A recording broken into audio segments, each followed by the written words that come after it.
मैं हूं कामरान शाहिद। अगर आपको हमारी ये वीडियो पसंद आई तो लाइक करें, शेयर करें और कमेंट सेक्शन में अपनी आरा से हमें ज़रूर आगाह करें। अवेयर रहने के लिए मुल्की हालात, बैनुल-अक़वामी मामलात, दुनिया यूट्यूब चैनल सब्सक्राइब करें। साहिब आप सर्वे को छोड़े, आप मुझे ग्राउंड पे बताएं कि भाड़ में जाए सर्वे यार, बम मारे उसको, आप गोली मारें। मुझे बताएं कि आप लोग पॉपुलर हैं, आपको चाहिए ये, मेरी बात सुने। आपने एक जलसा बमुश्किल कर लिया मीनार पाकिस्तान में, बड़ा अच्छा जलसा था, मैं उसकी मुबारकबाद पहले भी दे चुका हूँ। मियाँ साहब की स्पीच बड़ी अच्छी थी। इलेक्शन का समा बंधा हुआ है, पंजाब के अंदर कोई माई का लाल नहीं है नून लीग के अलावा जलसा कर सके, कोई कॉर्नर मीटिंग कर सके।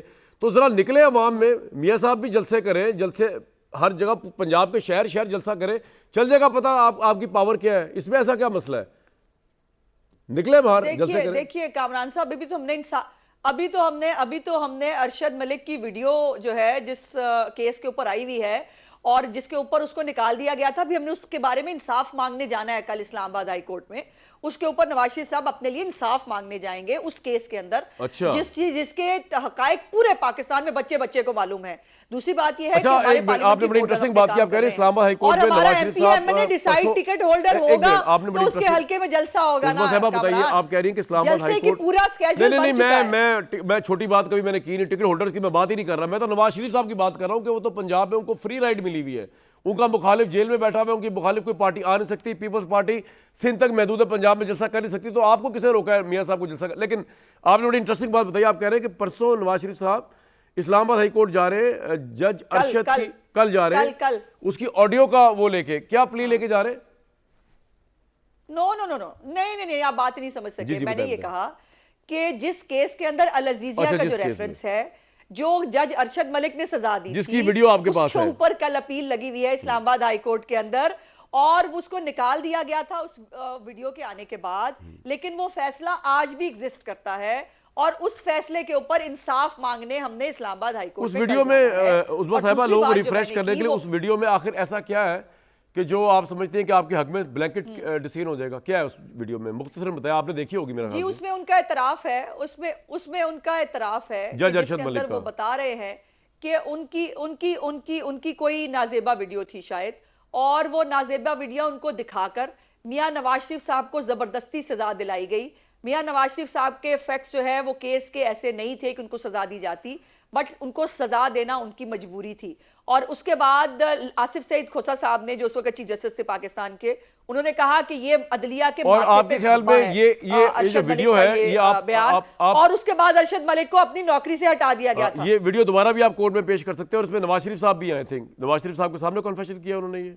जी बिल्कुल, मैं समझती हूँ कि कल हमारे वुकला को पहला पॉइंट लेना ही ये चाहिए कि जब इसके ऊपर एतराफ मौजूद है, तो मीडिया को भी जारी कर दे वीडियो, मीडिया को भी कामरान उसको एक्सेप्ट किया, हम किस तरह मान ले? हमें पहले आप वीडियो दिखाएं। इंक्वायरी होने के बाद उनको निकाल दिया गया। उनकी मैं ये कह रहा हूँ उस्मा साहिबा, पोस्ट है उससे उनको हटा दिया गया। मीडिया को भी जारी करे ना वीडियो वो वाली, ताकि मीडिया भी आपके हक में बात करे कि बड़ी ज्यादती हुई। देखी नहीं, मेरे सामने तो नहीं देखी है जी कल वो तो वो वाली है वीडियो। मैं कह रहा हूँ जो नवाज शरीफ साहब के साथ एतराफ किया, मैं उसकी बात कर रहा हूँ, जारी कर देते हैं जरा। हाँ वो वाली। अच्छा जी, अतर भाई उन्होंने सर्वे उठा के फेंक दिए बाहर।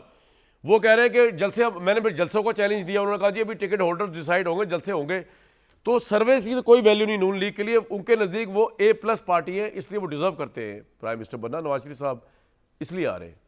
अदर साहब देखिए, मुल्क की एक बड़ी सियासी जमात है और अगर वो ये कह रहे हैं कि हमने अगली हुकूमत बनानी है तो इसमें कौन सी बुराई है? हर सियासी जमात की यही कोशिश होती है कि वो इक्तदार में आए और आके अपने मंशूर को इम्प्लीमेंट करें, तो इसमें तो कोई इतराज नहीं किया जा सकता। और मैं छोटी सी बात मियाँ साहब के हवाले से भी करूंगा, जो आप फरमा रहे थे कि जी मियाँ साहब भी क्यों वजीर आजम बने। भाई मियाँ साहब के अलावा उनका वोटर सपोर्टर किसी और को कभी भी वोट नहीं देगा। आज अगर नून लीग में वोट है, किसी को अच्छा लगता है या बुरा लगता है, वो मियाँ साहब का है। तहरीक इंसाफ में अगर किसी का वोट है तो वो इमरान खान का है। अगर पीपल्स पार्टी में किसी का वोट है तो वो जरदारी या भुट्टो खानदान का है। इसी तरह आप JUIF को देख लें, ANP को देख लें। तो मुझे एक बात बताए ना कि जो हालात चल रहे हैं कि जो तहरीक इंसाफ इस वक्त ऑब्वियसली तिदर बिदर हो गई है, तो हमें क्यों इतना छंबा है कि नवाज शरीफ प्राइम मिनिस्टर नहीं बनेंगे या नहीं जीतेगी उनकी पार्टी? मुकाबले पे है कौन पंजाब में? देखिए, मुकाबले पे आवाम है ना। मुकाबले अवाम ने इलेक्ट करना है ना, या तो मैंने आपने या किसी और ने करना, तो हम तो इसी प्रोग्राम में आज उनको इलेक्ट करवा के हलफ करवा के चले जाएंगे घर, वो तो कोई मसला और नहीं है। अवाम आपके ख्याल में मुकाबले लगता अवाम है कि तहरीक इंसाफ के साथ है, आपको ये लगता है?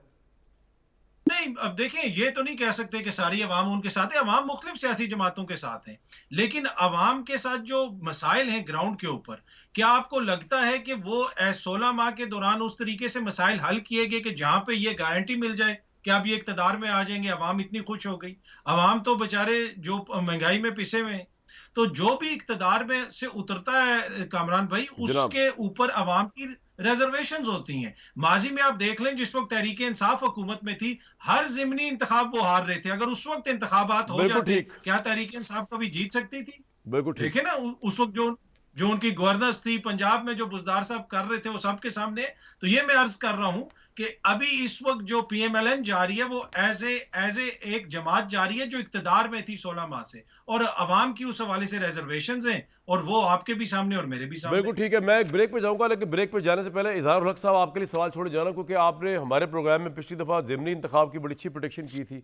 अब ज़रा आप खुल के हमें ये भी बताइएगा कि मौजूदा सर्कमस्टेंसेस में 8 फरवरी को आपको अगर इलेक्शन फेयर एंड फ्री हो जाते हैं, कौन सी पार्टी जीती नजर आ रही है? और मैं ज़रा एक तजिया कर दूं अपना जाते जाते, इमरान खान का असल कसूर क्या है जो मेरे ज़हन में, जो मैंने बड़ा सोचा, सबसे बड़ा कसूर जो है ना, जिसे आप कहते हैं गुनाह कबीरा, अगर मैं उसको फ़िलोसॉफिकल टर्म्स में बोलूँ, not in the literal sense of the word, उन्होंने 1.5 साल बड़ी रियाजत करके, जब से इक़्तिदार से उतरे, बड़ी रियाजत करके, बड़ी मेहनत करके, बड़ा तरद्दुद करके उन्होंने जो है कौम के लोगों के दिलों में पहली मर्तबा वो फ़ौज, जिससे पाकिस्तान की आवाम ऑब्वियसली मोहब्बत करती है, अभी भी करती होगी, लेकिन उन्होंने वो नफ़रत के बीज डाले उस आवाम के दिलों में। हम लोगों से मिलते हैं और जब लोग मुझे पूछते हैं तो मैं उनका जो इमरान खान साहब का जो जुर्म, वो मुझसे जब पूछते हैं, बताता हूँ कि सबसे बड़ा जुर्म ये है कि मुल्क के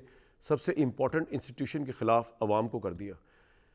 ये ज़रूरी नहीं होता कि अवाम सड़कों पे निकल के डिमॉन्स्ट्रेट करेगी किसके खिलाफ है किसके खिलाफ नहीं, वो पंजाब का, सिंध का अपना मिजाज है।